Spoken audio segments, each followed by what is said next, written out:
The imagination is the womb of civilization, the nest of creation.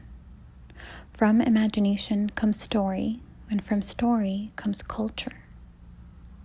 The act of imagining is the act of giving shape to thought, and it is that act which breathes out identity.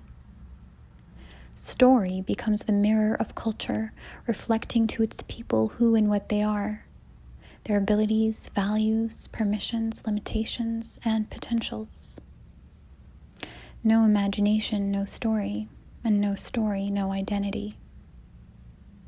So what happens when the act of imagining is given to someone else?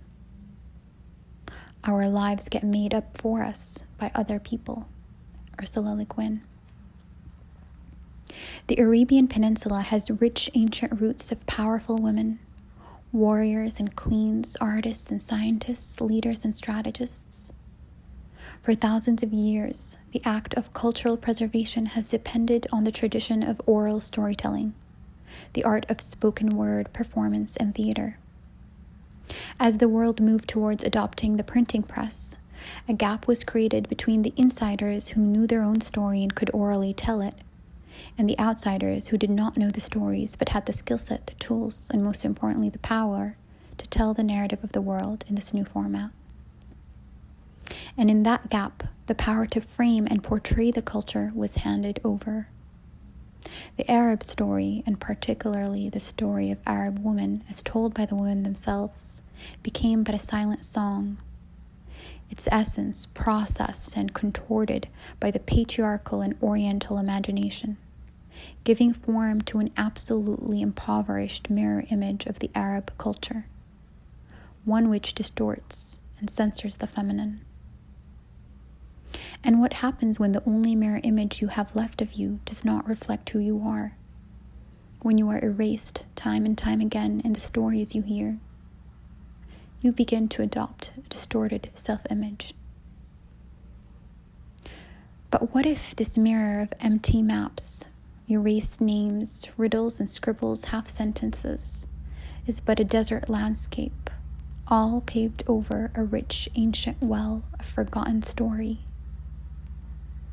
What if, just like under Hajar's feet, Zamzam was waiting?